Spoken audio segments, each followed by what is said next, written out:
आज हम पढ़ेंगे क्योटो प्रोटोकॉल। क्योटो प्रोटोकॉल से एक दो क्वेश्चन हर शिफ्ट में यूजीसी नेट जेआरएफ के हर एग्ज़ाम में पूछा ही जा रहा है। अभी तक के जितने भी पैटर्न को देखा गया है, इसीलिए ये टॉपिक थोड़ा ज़्यादा इम्पोर्टेंट हो जाता है। आइए देखते हैं हम क्योटो प्रोटोकॉल के बारे में कुछ जानकारियाँ। ये जापान में हुआ था कब? तीसरे कॉप में। क्योटो प्रोटोकॉल जापान में तीसरे कॉप में, कॉप मतलब कॉन्फ्रेंस ऑफ पार्टीज, जो देश जैसे आम आदमी मीटिंग करते हैं, दो चार लोग मिलते हैं तो उसको हम कहते हैं मीटिंग, कॉन्फ्रेंस। और ये लोग जब देश मिलते हैं तो उसको कहते हैं कॉन्फ्रेंस ऑफ पार्टीज, COP। तो कॉप ऐसा कुछ बड़ा वर्ड नहीं है, भारी भरकम वर्ड नहीं है, बस ये एक नाम दे दिया गया। जो देश मीटिंग करते हैं उसको कॉप कहा जाता है। तो तीसरे कॉप में क्योटो प्रोटोकॉल की शुरुआत हुई थी। कब हुई थी? 1997 में। लागू कब से हुई? 2005 से। कितने देश थे लगभग इसमें? तो 192 देश थे।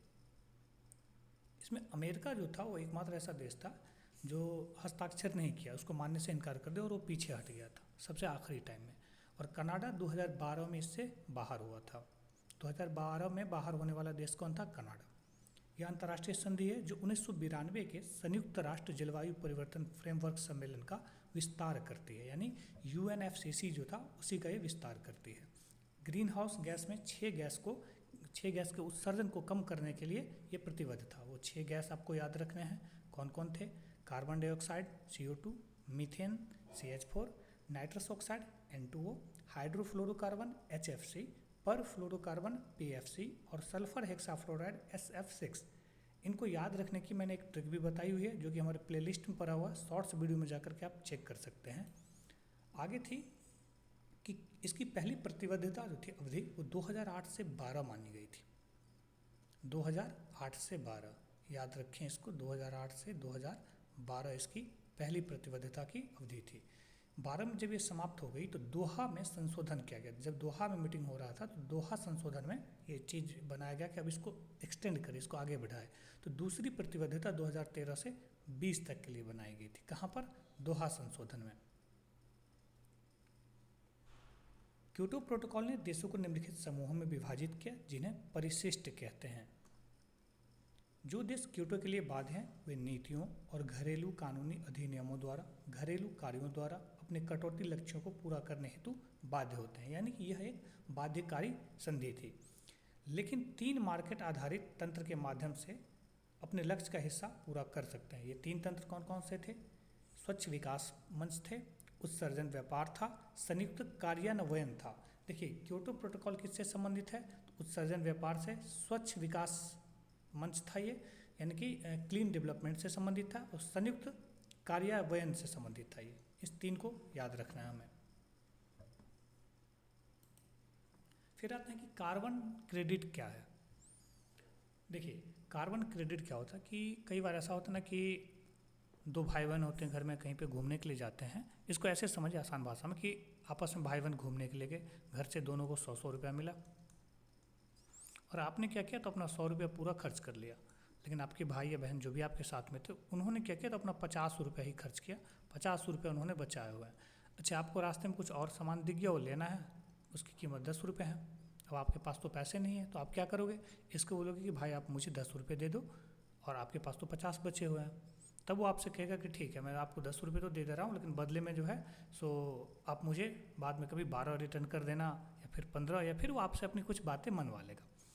तो ये जो उधार या फिर इसको एक साइकिल में ऐसे मैनेज करने का जो प्रोसेस है, इसको यही समझ, इसी आसान भाषा में समझ कि कार्बन क्रेडिट भी यही चीज़ है कि जिसके पास कम है, जिसने खर्च कर लिया, उसके पास नहीं बचा कुछ भी, तो वो क्या करेगा? जिसके पास ज़्यादा है ना, उससे उधार लेगा, वो इसकी मदद करेगा, और ये बदले में फिर कुछ ना कुछ इससे रिटर्न लेगा जब भी इसको ज़रूरत पड़े। तो आसान भाषा में देखा जाए तो कार्बन क्रेडिट यही है, इसको ऐसे समझ सकते हैं। समान प्रकार से जब देश विकास की दिशा में खोज करते हैं तो उन्हें सौंपे गए कार्बन क्रेडिट का अधिक उपयोग करने की प्रवृत्ति रखते हैं। एक carbon credit 1 ton carbon dioxide है, इसीलिए वे इन क्रेडिटों को दूसरे देश से खरीदते हैं जिन्हें क्रेडिट की अपनी निर्धारित राशि का उपयोग नहीं किया है। अभी बताया हो ना कि जिनके पास पैसे बचे रहेंगे, आप उन भाई बहन से पैसे उधार ले लेते हो। यही चीज़ देश में भी होता है, एक देश से दूसरे देश में। उदाहरण के लिए इंडोनेशिया जैसा छोटा देश शायद एक गति से विकसित नहीं हो रहा है,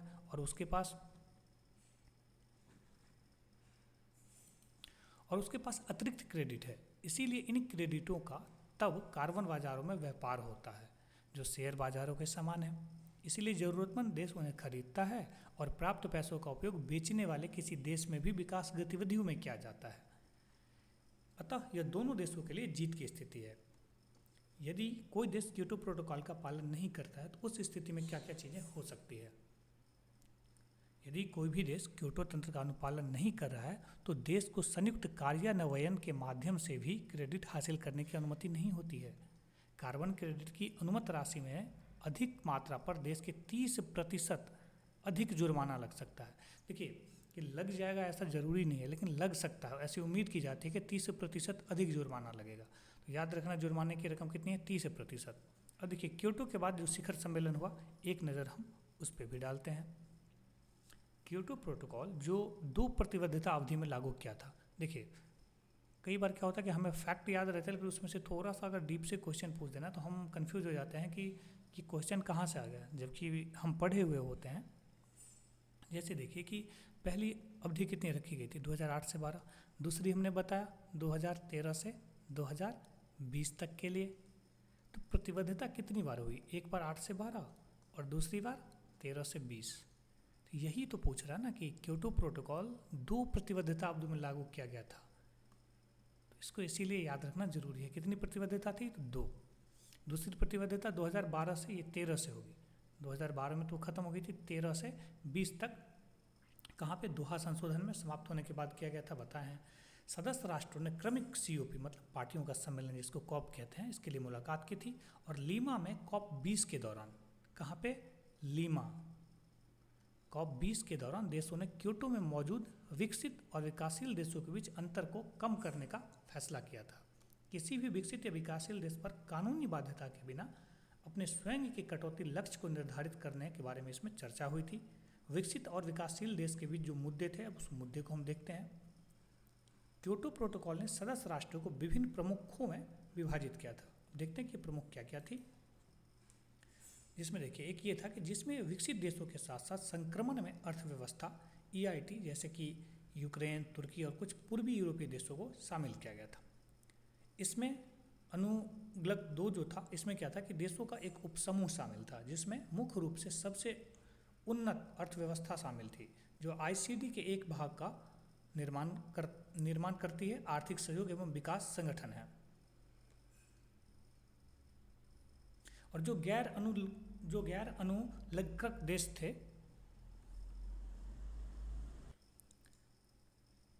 जो गैर अनुलग्नक देश थे वो कम विकसित देश होते हैं। ये अनुलग्नक है। विकसित देश कम विकसित देशी और विकासशील देशों पर उनके तेजी से औद्योगिकरण के कारण बढ़ते ग्रीन हाउस गैसों के उत्सर्जन का आरोप लगाते रहते हैं। वे कहते हैं कि लंबे समय से भारत और चीन जैसे देशों को कानूनी रूप से गैर बाध्यकारी प्रतिबद्धताओं के प्रमुख के अंतर्गत नहीं रखा गया है और वे लंबे समय से पर्यावरण को प्रदूषित कर रहे हैं। भारत CBDR के अंदर अपनी स्थिति निरंतर बना रहा है। समान लेकिन विभेदित जिम्मेदारी के क्योटो के मुख्य सिद्धांत के बारे में अपनी स्थिति में निरंतर ये बना रहा, मतलब बरकरार है, स्थिर रहा है। उनके अनुसार उनकी विकास की आवश्यकताएं अभी भी बढ़ रही है और बड़ी संख्या में आबादी गरीबी, भुखमरी और अन्य मानव विकासों के मुद्दों से पीड़ित है।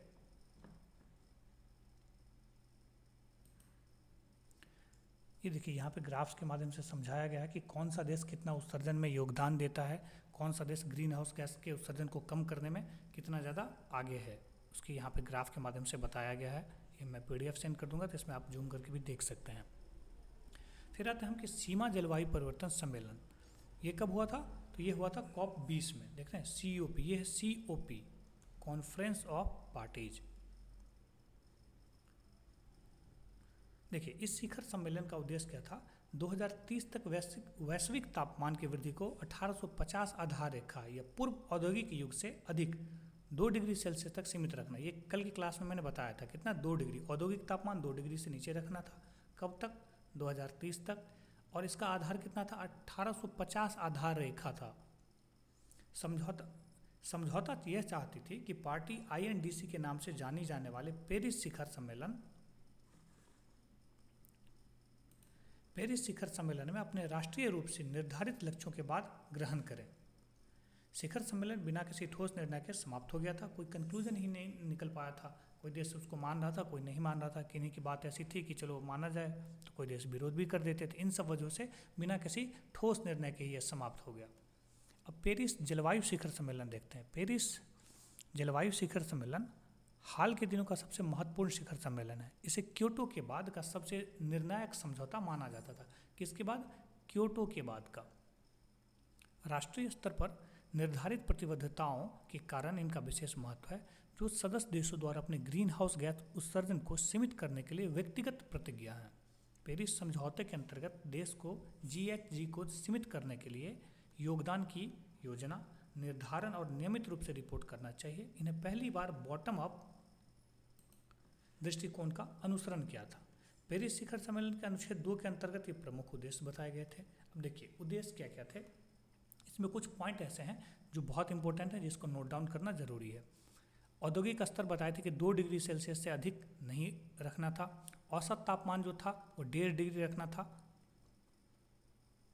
ये 2 पॉइंट आपको याद होने चाहिए कि औद्योगिक में अधिक जो था वो 2 डिग्री सेल्सियस, और जो एक एवरेज रखा गया था कि एक औसत तापमान वो रखा गया था 1.5 डिग्री सेल्सियस 1.5। निम्न ग्रीन हाउस गैस उत्सर्जन की दिशा में एक मार्ग के साथ वित्त प्रवाह को निरंतर बनाए रखना और उपयुक्त वित्त पोषण का तंत्र खोजना था। वर्ष 2020 में $100 बिलियन, कितना देखिए $100 बिलियन का कोष बनाया गया था, जिसकी समीक्षा वर्ष 2025 तक की रखी गई थी। समीक्षा वर्ष कब रखी गई थी? 2025 तक की। विकासशील देशों को अपने प्रयासों को बढ़ाने के लिए प्रोत्साहित किया जाना चाहिए और समय के साथ अपनी कटौती को बढ़ाने के लिए एक ही समय में विकसित देशों को आगे बढ़ाना जारी रखना चाहिए। समीक्षा तंत्र प्रत्येक 5 वर्ष में, देखिए प्रत्येक 5 वर्ष में ना आयोजित किया जाएगा। सबसे पहला कब होगा? 2023 में। शिखर सम्मेलन नवंबर 2016 में 55 देशों द्वारा पुष्टि किए जाने के बाद प्रभाव में आया था। याद रखिएगा 55 देश और 55%, यहाँ से कई बार क्वेश्चन पूछा हुआ है। शिखर सम्मेलन नवंबर 2016 में, कब? 2016 में 55 देशों द्वारा पुष्टि किए जाने के बाद प्रभाव में आया था, जो पहले प्राप्त किए गए वैश्विक उत्सर्जन के कम से कम 55% हेतु जिम्मेदार था। 2019 तक 195 देशों ने, अब देखिए क्वेश्चन यहाँ से कैसा पूछ सकता है कि कौन से वर्षों तक 195 देशों ने समझौता किया था, तो याद रखना होगा 2019। 16 तक तो कितना 55 देश था, लेकिन 2019 आते आते 195 देश था हस्ताक्षर किए थे, और 180 से अधिक देशों ने इसकी पुष्टि की। भारत ने 2016 में हस्ताक्षर किए थे और इसकी पुष्टि की थी। भारत के बारे में जब पूछे तो 2016। भारत, चीन और यूरोपीय संघ द्वारा सहमत की गई प्रतिबद्धता अवधि 10 वर्ष की है, जबकि अमेरिका का मत तेज प्रगति के लिए प्रतिबद्धता की अवधि को करके 5 वर्ष कर दिया गया। भारत और चाइना 10 वर्ष, लेकिन अमेरिका कितना रखा था? 5 वर्ष। फिर आते हैं कि भारत की प्रतिबद्धताएं क्या क्या थी, तो हम देखते हैं कि भारत की सीमा, भारत ने लीमा सम्मेलन, जो लीमा में सम्मेलन हुआ था, के दौरान 2005 के स्तर की तुलना में 2030 तक के उत्सर्जन की तीव्रता को 33 से 35% तक कम करने की प्रतिबद्धता व्यक्त की थी। कितनी? 33 से 35, 33 से 35। कब तक? 2030 तक। किस सम्मेलन में? तो लीमा सम्मेलन 2005 में। कुछ पहले जिन्हें भारत अपनी कुछ ऐसी पहल थी जिन्हें भारत अपनी घरेलू नीतियों में शामिल कर रही है, वो पहल पे देखते हैं। भारत ने क्या इसमें पहल किया था कि 175 गीगावाट का सौर ऊर्जा, पवन ऊर्जा और भूतापीय ऊर्जा स्थापित करेंगे।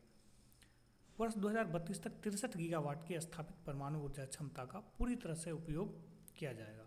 ग्रीन इंडिया मिशन इसी के तहत लाया गया था। राष्ट्रीय स्वच्छ गंगा मिशन, राष्ट्रीय स्वास्थ्य मिशन, एकीकृत तटीय क्षेत्र, जलवायु लचीली कृषि जैसे मिशनों पर ध्यान केंद्रित करें और अपने राष्ट्रीय राजमार्ग मिशन के अंतर्गत राजमार्ग के दोनों किनारों पर 14 लाख किलोमीटर लंबी पेड़ों की लाइन विकसित करने की योजना बनाई गई थी। राष्ट्रीय अनुकूलन कोष पे देखते हैं कि ये क्या थी। यह 100 करोड़ का हरित ऊर्जा था। कितना? यह 100 करोड़ की हरित ऊर्जा कोष स्थापित है, जो पैसा कोयला उपकर द्वारा एकत्र किया जाता है वो इसमें जमा किया जाएगा। इस कोष का प्रबंधन राष्ट्रीय कृषि ग्रामीण विकास बैंक नाबार्ड के द्वारा किया जाता है। ये याद रखें, किसके द्वारा? नाबार्ड के द्वारा किया जाता है। फिर आते हैं पेरिस शिखर सम्मेलन के बाद कार्यप्रणाली क्या होगी। जो मोरक्को में हुआ था जलवायु परिवर्तन सम्मेलन 2016 में, कहाँ, COP22।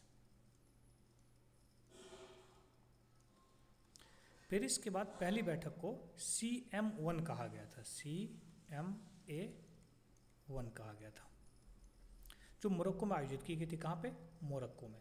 इस सम्मेलन का उद्देश्य जलवायु परिवर्तन से निपटने के संदर्भ में योजनाओं पर चर्चा करना और उन्हें लागू करना था और दुनिया को ये दिखाना था कि पेरिस समझौते का कार्यान्वयन चल रहा है, मतलब कार्य प्रगति पे है। उसके बाद COP22 को एक्शन ऑफ COP कहा जाता है। देखिए ये जो COP था COP22, इसको ना एक्शन COP भी कहा जाता है। कई बार क्वेश्चन है कि एक्शन COP कौन सा है, तो COP22 को एक्शन COP कहते हैं, या कृषि COP भी इसको कह सकते हैं, एक्शन COP या कृषि COP।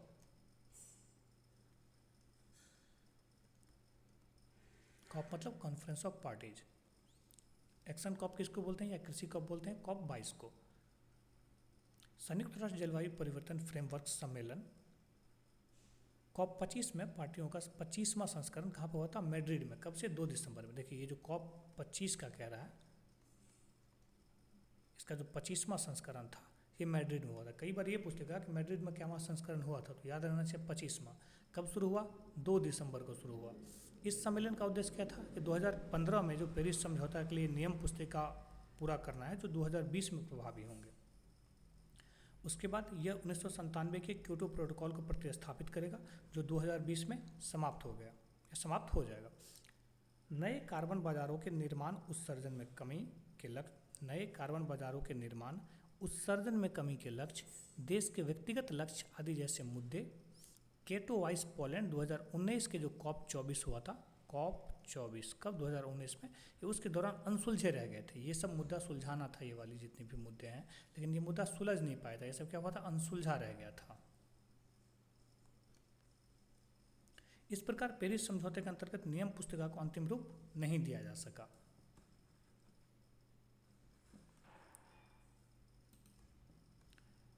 ये आपके क्योटो प्रोटोकॉल के बारे में कुछ जानकारियाँ थी, जिसमें पेरिस समझौते से भी रिलेटेड 1-2 फैक्ट ऐड किया गया था, क्योंकि ये एक दूसरे से सहसंबंध रखते थे दोनों समझौता। अगले क्लास में आपको हम बताएंगे पृथ्वी सम्मेलन, इसको अर्थ समिट भी कहते हैं, और भी रामसर कन्वेंशन। ऐसे 1-2 और सम्मेलन और कन्वेंशन हैं, जिसको कि जहाँ से क्वेश्चन आते हैं वहाँ से आपको क्लास दिया जाएगा।